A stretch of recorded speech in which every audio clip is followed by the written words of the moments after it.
I learned early how to blend into the background. At Westbridge University, that skill came naturally. I was Ethan Walker, the scholarship kid who sat near the back of lecture halls, who nodded politely, who left no footprint loud enough to be remembered. It wasn't that I lacked ambition, I simply understood that survival sometimes meant silence.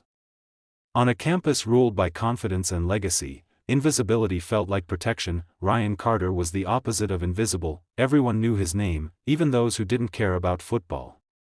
He moved through campus like the field still belonged to him, shoulders squared, smile measured, confidence sharpened by years of applause. As captain of the Westbridge Lions, he carried more than a jersey number. He carried expectation. People leaned toward him when he spoke, as if gravity itself adjusted to his presence. That I noticed him first at a distance, the way you notice a lighthouse before you ever see the shore. It wasn't admiration in the simple sense. It was curiosity, an awareness that lingered longer than it should have.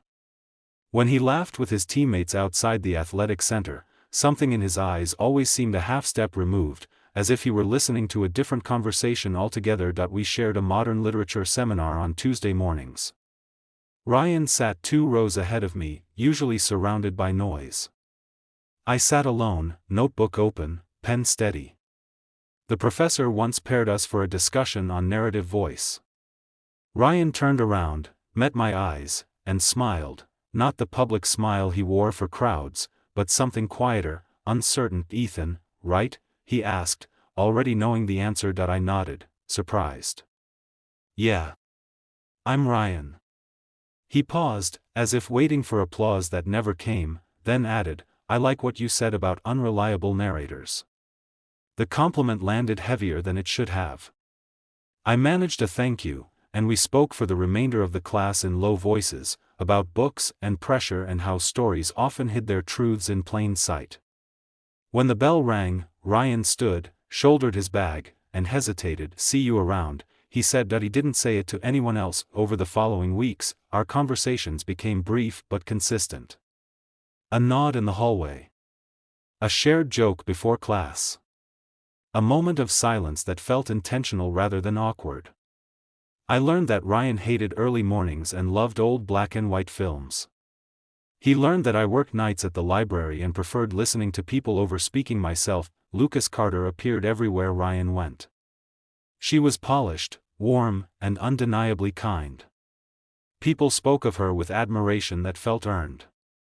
They had been together for years, high school sweethearts navigating college side by side. When Lucas linked her arm through Ryan's at campus events, he smiled easily, convincingly. No one questioned the picture they painted, except, perhaps, Ryan himself. The first crack appeared after a home game, when the campus buzzed with celebration. I was shelving returns in the library when Ryan appeared between the stacks, cap pulled low, jacket zipped high. "You working late?" he asked. "Always," I said. He laughed softly, then grew serious. "Can I sit for a minute?" We sat on the floor between towering shelves, voices hushed. He spoke about the game, the expectations, the constant need to perform.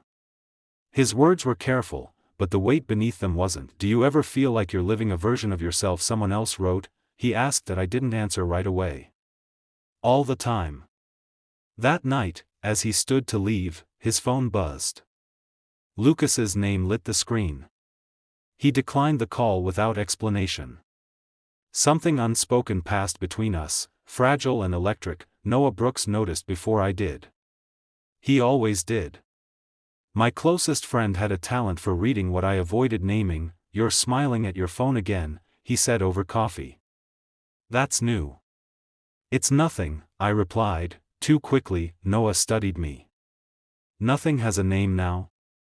I didn't respond. The invitation came on a Thursday evening, delivered casually, almost carelessly. We were leaving class when Ryan fell into step beside me. "Hey," he said, eyes forward. "Do you want to come by my dorm tonight? I could use a deeper conversation." The phrase hung between us, deliberate and loaded. I knew what it wasn't. It wasn't about homework. It wasn't about football. And it certainly wasn't innocent. I thought of Lucas. Of Noah's unasked questions. Of the careful life I'd built by staying on the edges. Ryan waited, giving me space to refuse, his confidence stripped down to something vulnerable. "Okay," I said, before I could reconsider. His dorm was quieter than I expected, the noise of campus fading behind thick walls. We stopped outside his door. Ryan reached for the handle, then paused, hand hovering. "Ethan," he said, not turning around. "You don't have to come in if you don't want to." I looked at the door, at the thin line separating before from after. Whatever waited on the other side wasn't simple, and it wasn't safe. But it was honest in a way I hadn't allowed myself to want. "I know," I said. Ryan opened the door. As I stepped inside, I understood that the conversation he'd promised had already begun, and that neither of us would leave unchanged. The dorm room smelled faintly of leather and laundry detergent, a combination that was surprisingly grounding. I followed Ryan inside, noticing how he moved with a strange mixture of ease and hesitation, as if even this familiar space could feel foreign. He gestured toward the couch, and I sat, keeping my hands folded on my lap. He stayed standing for a moment, hands tucked into his hoodie pockets, eyes scanning the room before settling on me. "I'm glad you came," he said finally. His voice carried a weight I hadn't expected, less the public confidence of a football captain and more the careful cadence of someone carrying secrets. That I nodded, unsure of what to say. "Me too," I managed. Ryan sank onto the couch, leaning back and closing his eyes briefly. I don't usually do this," he admitted. "Invite someone over like this. But I needed to talk to someone who might understand." "Understand what?" I asked gently, though my pulse quickened. He opened his eyes, meeting mine with an intensity that made it impossible to look away. "Everything. The pressure. The expectations. Lucas expects one version of me. Everyone else expects another. And me. I don't even know what I expect anymore." There was honesty there, raw and unpolished. For the first time, Ryan Carter didn't seem untouchable. He seemed human, fragile in ways the world would never allow him to be. I wanted to offer comfort, but I hesitated, conscious of the line I wasn't supposed to cross. "I can listen," I said softly. He gave a small, almost relieved smile. "Thank you." He leaned forward, elbows resting on his knees. "You know, everyone assumes the captain has it all. The parties, the attention, the trophies, but it's isolating. People like me, they don't get to just be themselves. And I'm tired of pretending." I nodded, empathizing in a way that was unusual for me. It's exhausting to always perform. To be what people expect rather than who you are. He glanced at me, a flicker of surprise in his eyes. "Exactly. That's exactly it. No one notices the strain, the loneliness. I feel like I'm doing everything right, but for the wrong reasons." There was a pause, thick with unspoken words. I considered stepping back, giving him space, but something inside me wanted to bridge the distance. "You're allowed to be more than what everyone sees," I said, voice steady. "Even if it's just here, in this room, talking to me." His shoulders relaxed slightly, and for a moment, the room felt like a private world, detached from the campus and the expectations that haunted him. "You have no idea how much I needed someone to say that," he admitted. His gaze softened. "Someone who sees past the image." It was tempting, intoxicating, the sense that he trusted me in ways that no one else could reach. I felt a mixture of pride and guilt, pride for being seen, guilt for being pulled into a situation that already carried invisible boundaries. "Why me?" I asked quietly. He shrugged, though his eyes didn't leave mine. "I don't know. You're quiet, observant. You notice things people miss. You don't judge." A laugh escaped me, brief and nervous. "That's not exactly a compliment." He chuckled softly, a sound that seemed to carry both relief and something heavier. "It is to me." We spoke then about smaller things, the mundane details that somehow made the space safer. Ryan talked about his classes, about the library where I worked, about a film he had watched the night before. I listened, contributing just enough to keep the conversation flowing. Every word built a bridge between us, subtle but undeniable. Time passed unnoticed, the room bathed in the soft glow of a desk lamp. Then, as if remembering the outside world, Ryan glanced at his phone. Lucas's name flashed across the screen. He stared at it for a moment, then slid the phone back into his pocket without a word. I shouldn't have shown this much, he said finally, voice tight. I don't want to mess things up. Lucas, she's great, she really is. I feel trapped sometimes. I understood more than I wanted to admit. Love and loyalty often collided with honesty, leaving gaps where confusion and guilt grew. You're not a bad person, I said. You're just conflicted. That's human. He looked at me then, really looked, and I felt the full weight of his attention. I wish more people would understand that, he said quietly. Most of the time, I have to carry it alone. But with you, it feels different. I swallowed, aware of the line we hadn't crossed and the one that hovered dangerously close. I'm here, I said, simple and unguarded. There was a long pause. The kind that spoke louder than any conversation, filled with possibility and tension. Ryan leaned back again, eyes drifting to the ceiling. I don't know what's going to happen, he admitted. But I'm glad you're here tonight. More than I can say. A sudden knock on the door made both of us jump. Ryan's hand tightened around the edge of the couch. It's probably Lucas, he muttered. His tone was casual, but the flicker of panic in his eyes betrayed him. We sat in silence for a moment, the quiet between us now charged. The door remained closed, the knock never repeated, leaving only the hum of the dorm room and our shared presence. I realized then that something significant had begun, not in gestures, not in declarations, but in the space we shared, in the trust and unspoken understanding that had grown between us. Ryan had invited me into his world, into his truth, and for a few hours, I had seen the man behind the captain's mask. As I left the dorm later that night, the corridor stretched long and empty before me. The campus felt colder, sharper, yet somehow more alive. I understood that the invitation was more than a conversation, it was a turning point, a step into a territory neither of us fully understood, and I knew, with a strange clarity, that leaving didn't end the story. It was only beginning. The next few days passed in a haze of quiet tension. I kept to my routines, but every corridor, every glance in the cafeteria, reminded me of Ryan. The moments we shared in his dorm lingered in my mind, not as memory alone but as a presence, like a shadow that refused to leave.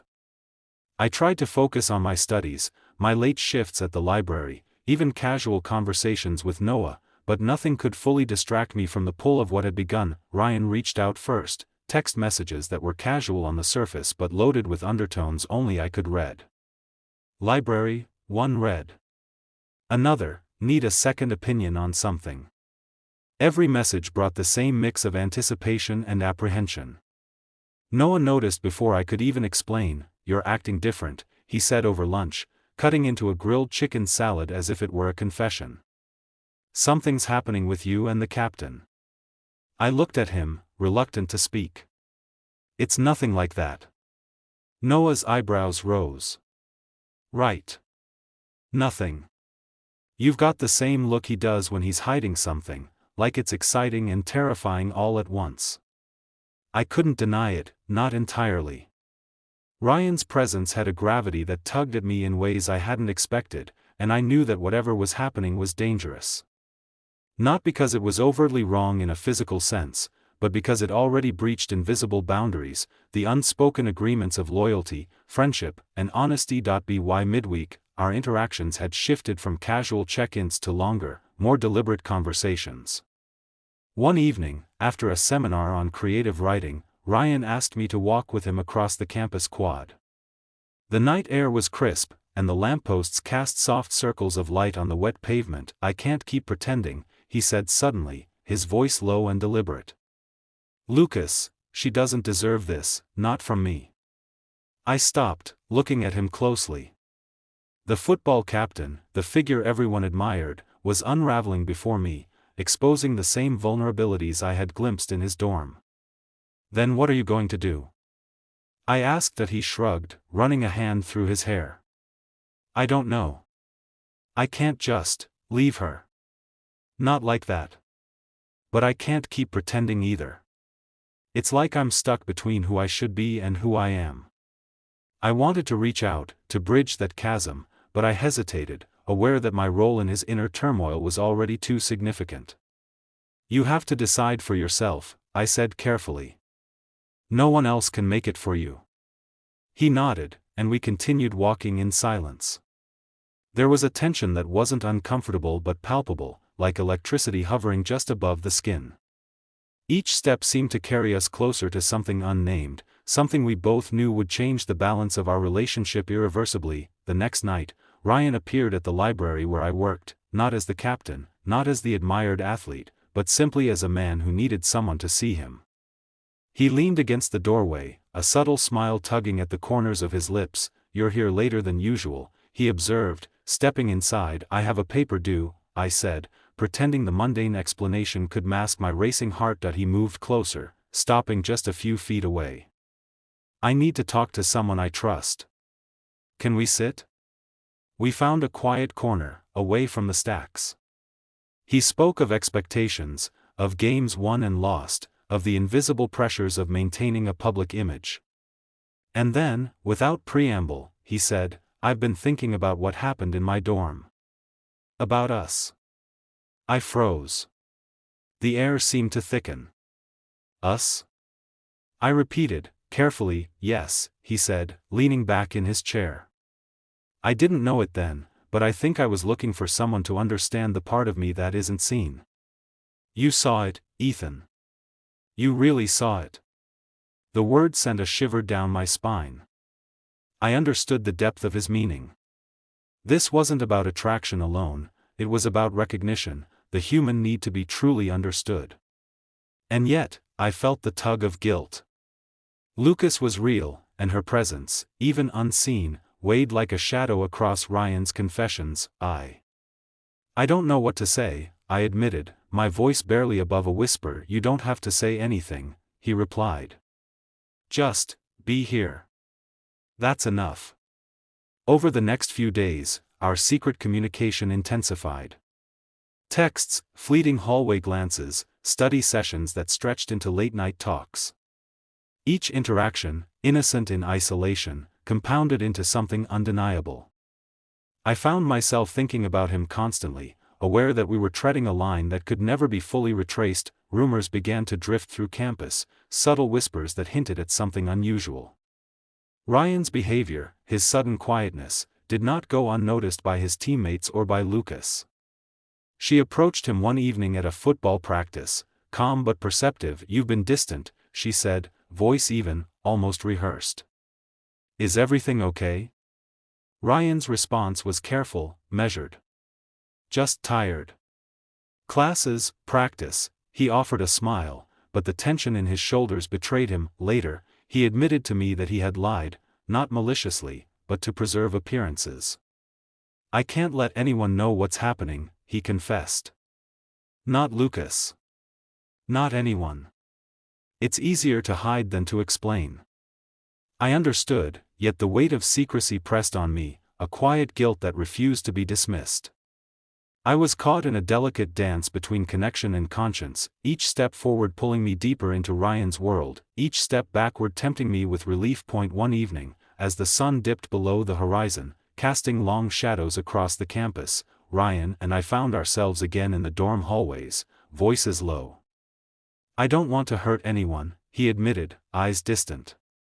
But I also don't want to lose myself. I watched him, recognizing the turmoil I had glimpsed from the start. Sometimes, the hardest thing is choosing honesty over comfort, I said. He nodded, a quiet understanding passing between us. The line we were approaching was invisible but potent, stretching taut with unspoken possibilities. The world outside the dorm walls continued in its ordinary rhythm, oblivious to the tension building within, but we both knew the moment of reckoning was approaching. That night, as I walked back to my apartment, the cold air biting at my cheeks, I realized something. What had begun as a conversation had evolved into something more intricate, more dangerous, and yet entirely human. The next choice Ryan made, and the part one would play in it, would determine whether the connection between us could survive the truth, or if it would crumble under the weight of expectation and loyalty that I didn't yet know which path awaited, but I sensed, with a quiet certainty, that neither of us would emerge unchanged.